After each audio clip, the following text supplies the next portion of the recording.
반갑습니다. 좋은 아침입니다. 좋은 날이죠? 오늘은 2024년 3월 12일 화요일입니다. 자, 오늘도 주의 말씀으로 시작하고 주의 말씀으로 하루를 잘 살아가는 저와 여러분 모두가 되시기를 간절히 축복합니다. 오늘은 3월 12일이고요. 맥텐 성경읽기 71일차입니다. 우리가 있는 성경은 72페이지입니다. 자, 맥텐 성경읽기 71일차 출발합니다. 첫 번째는 출애굽기 23장이고요. 두 번째는 요한복음 2장입니다.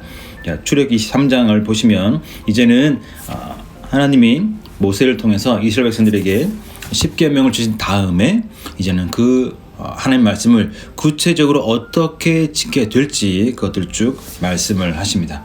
그러니까 출애굽기 20장에 뭐가 나올까요? 출애굽기 20장을 쫙 앞으로 쭉 넘어가시면 바로 10계명이 나오죠. 그리고 20장 중간부터 쭉 저기 뒤에까지 그 하나님의 백성이 어떻게 살아야 될지 그 하나님의 법을 하나님 말씀해 주신 것을 볼 수가 있습니다. 자, 23장 법 여러 가지 많이 나오죠. 여기서 1절, 2절, 3절만 좀 같이 보시면 좋을 것 같습니다. 1절, 2절 볼까요? 너는 거짓된 풍설을 퍼뜨리지 말며 악인과 연합하여 위증하는 증인이 되지 말며 다수를 따라 악을 행하지 말며 송사의 다수를 따라 부당한 증언을 하지 말며 가난한 자의 송사라고 해서 편벽되이 두둔하지 말지니라. 자, 무엇을 말씀하고 있습니까? 말에 대한 이야기를 하고 있습니다. 말. 자, 말을 어떻게 하라고요?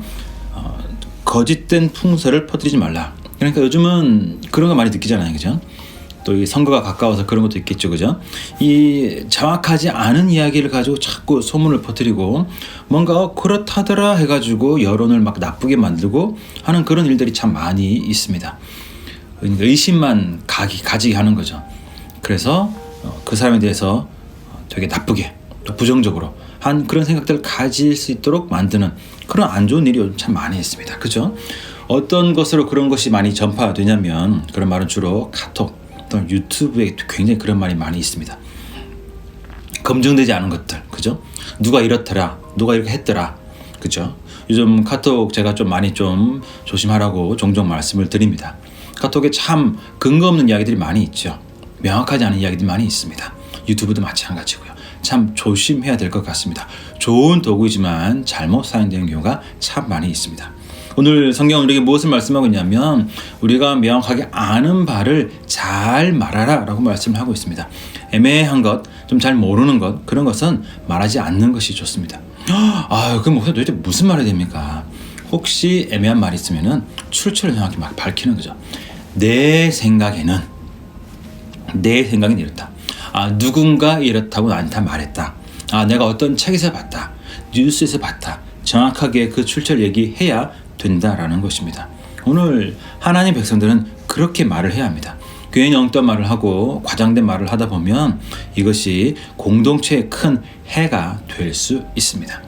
오늘 저와 여러분들이 분명히 하나님 백성인 것을 기억한다면 오늘 그 말씀을 잘 기억해서 오늘 내가 잘 아는 것, 명확한 것 확실하게 전달하고 애매하고 좀 이상하고 막 떠드는 소문 같은 것이면은 가능하면 이야기 안 하는 것이 좋습니다. 그런 목숨 별로 말할 말이 없는 것 같은데요. 네, 그것이 중요합니다. 말을 많이 하는 것, 명확하고 잘 아는 것을 말해야지 그렇지 않은 것을 자꾸 이야기하면 결국 말이라는 것은 자꾸 퍼지고 또 커지기 때문에 이것이 위험하다라는 것입니다. 특별히 의도를 가지고 그런 말 하는 것 굉장히 하나님이 싫어하십니다. 우리 말 속에 어떤 의도를 가지고 분명히 말을 하잖아요. 그것이 좋은 의도기를 축복합니다. 그것이 나쁜 의도나 또 깎아내리거나 돌려서 깐다 그러죠. 그런 것들 하나님이 굉장히 싫어하신다는 겁니다. 오늘 하나님 말 가운데 복을 담기를 원하신다는 것을 잘 기억하셨으면 좋겠습니다. 그래서 오늘 저와 여러분의 말이 신뢰를 주고 저와 여러분의 말을 통해서 참 많은 사람들이 힘을 얻고 좀 저 사람 말 참 믿을만 하지, 그렇지 라는 그런 말을 하며 살아가시는 저와 여러분 모두가 되시기를 간절히 축복합니다. 특별히 가까이 있는 사람에게 그런 신뢰를 얻으면 참 좋을 것 같습니다. 그렇죠? 그래서 저는 아이들에게 웬만하면 약속을 잘 안 하려고 합니다. 그리고 지킬 수 있는 약속만 하려고 하죠. 오늘 분명히 우리가 약속을 했습니다. 그죠? 그럼에도 불구하고 지키지 못할 경우가 있겠죠. 그때는 솔직하게 얘기하면서 진실되게 이야기하고 그래서 지킬 수 있는 말, 명확한 말, 잘 아는 것만 말하고 그렇지 않은 것은 출처를 잘 밝히면서 저와 여러분의 말 가운데 복이 담기는 은혜의 길을 간절히 축복합니다. 자, 자, 첫 번째는 우리말 가운데 복을 담자라는 것입니다. 이 첫 번째고요. 자, 두 번째 볼까요? 요한복음 2장입니다. 자, 요한복음 2장 보시면은 갈릴리의 가나에서 혼례, 혼인잔치, 결혼식이 열렸습니다. 자, 잘 아신 사건이죠. 물이 변하여 포도주 됐네. 그쵸? 그래서 이 구절 가지고 또 포도주 마셔도 돼, 술 마셔도 돼라는 분들이 있는데 와인 마신다고 지옥까지는 않죠, 그죠? 네, 그러나 굳이 그렇게 막 마시려고 하시지 않아도 괜찮습니다. 술 굳이 마시려고 하지 않아도 여러분 대신 마실 분이 많이 계시니까 굳이 안 마셔도 됩니다. 자, 여기서 중요한 것은 우리가 주로 물이 포도주로 된 표적에 대해 관심을 많이 갖습니다. 자, 11절 보시면 예수께서 이 첫 표적을 갈릴리 가나에서 행하여 그의 영광을 나타내심에 제자들이 그를 믿으니라. 표적이라 보통 얘기하죠, 그죠? 기적과 표적과 무슨 차이가 있을까요? 자, 기적은 이겁니다. 우와, 기적입니다. 표적은 우와, 누가 했지? 우와, 왜 했지?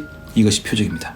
오늘 예수님이 표적이라고 이렇게 말씀을 하셨잖아요, 그죠? 자, 표적, 성경에 표적이라고 말씀하셨는데 이 표적이라는 의미는 오늘 예수님이 물로 포도주를 바꾼 변화시킨 이유가 명확한 이유가 있다는 거죠. 그 자체가 우와 하면서 그거 자체를 가지고 우리가 더 집중해야 될 것은 아니란 거죠.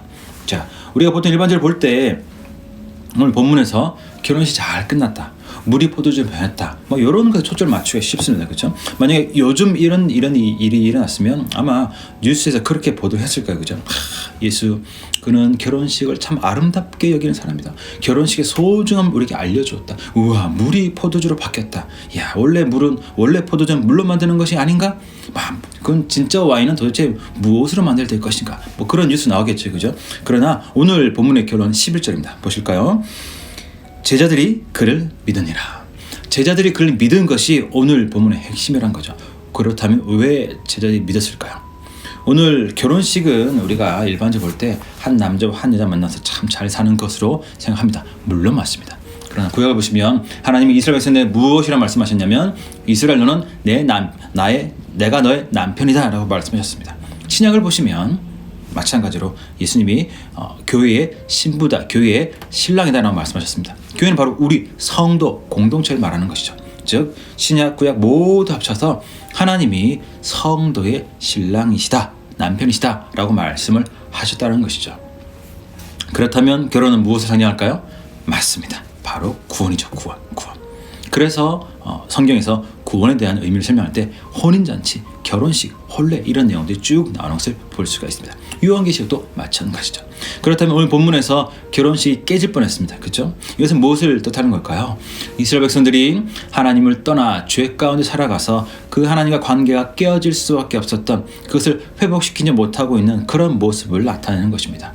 그들이 그럼에도 불구하고 그 깨어진 결혼식을 회복시키려고 애를 썼지만 죄 있는 사람은 할 수 없지요. 그래서 누가 오셨습니까? 예수님 오셨습니다. 물을 포도주로 바꿨다는 것은 그 결혼식을 온전하게 만드셨다. 예수님이 그 깨어진 관계를 온전하게 회복시키셨다. 그 구원의 은혜로 말미암아 우리를 하나님과 하나되게 만드시고 우리에게 구원의 은혜를 베풀어 주셨다라는 것입니다. 그래서 제자들이 그것을 보고 메시아구나, 이분 메시아야, 구세주다 라고 믿었다는 것이죠. 그전에도 알고 있었지만 이 사건을 통해서 명확하게 그것을 다시 한번 깨닫게 되었다는 것입니다. 오늘 저와 여러분들은 이 본문을 통해서 무엇을 기억해야 될까요? 주님이 나의 구세주자, 구원자이시다 라는 것을 기억하셔야 됩니다. 그 다음에 기억해야 될 것은 무엇일까요? 오늘 우리가 주님 앞으로 더 가까이 나아가야 된다는 것입니다. 오늘 우리가 가만히 있으면 지금 우리와 나와 주님과의 사이에 그 거리가 어느 정도 있겠죠. 그 거리가 가만히 있는 것이 아닙니다. 우린 다 죄인이고 죄된 본성을 여전히 가지고 있기 때문에 저도 마찬가지입니다. 가만히 있으면 주님으로부터 조금씩 멀어집니다. 마치 이것은 무엇과 같냐면요, 우리가 운동하지 않고 그냥 마음 편하게 살면 몸무게가 조금씩 늘어나는 것하고 똑같습니다. 가만히 있으면 우린 주님으로부터 멀어집니다. 우리가 주님에게 더 가까이 가도록 애를 쓰지 않으면 우리는 주님으로부터 멀어질 수밖에 없는 그런 악한 존재라는 것입니다. 저도 이 안에 속합니다. 여러분 걱정 마십시오. 자, 그래서 우리가 할 일은 무엇일까요? 날마다 주님께 조금 더 한 걸음 더 가까이 나가기에 애를 쓰는 것입니다. 혹시 매일 한 장 또는 이틀에 한 번씩 성경 읽으셨습니까? 매일 읽으시면 좋겠죠. 2장씩 읽으시면 더 주님께 가까이 나가는데 도움이 될 수 있습니다. 그렇죠? 기도를 했습니까? 그 시간 조금 더 늘려가는 것입니다. 주일날만 예배 드렸습니까? 내가 주정이 시간 안 돼서 교회 못 나오는데 유튜브 있습니다. 영상으로도 예배를 드릴 수가 있습니다. 그렇게 주님을 더 가까이 하고 더 주님을 알아가는데 조금씩 더 애를 쓰고 살아갈 때 우리는 주님께 더 가까이 나가고 그 주님의 놀라운 은혜, 풍성한 은혜를 더 누리게 될 줄로 믿습니다. 그렇게 잘 살아가시는 저와 여러분 모두가 되시기를 간절히 축복합니다. 자, 아침에 살짝 비가 왔는데 지금은 비가 그쳤네요, 그죠? 자, 오늘도 주의 은혜로 잘 지내시는 귀한 날 복된 하루가 되기를 간절히 축복합니다. 잘 지내시고 저는 내일 뵙도록 하겠습니다.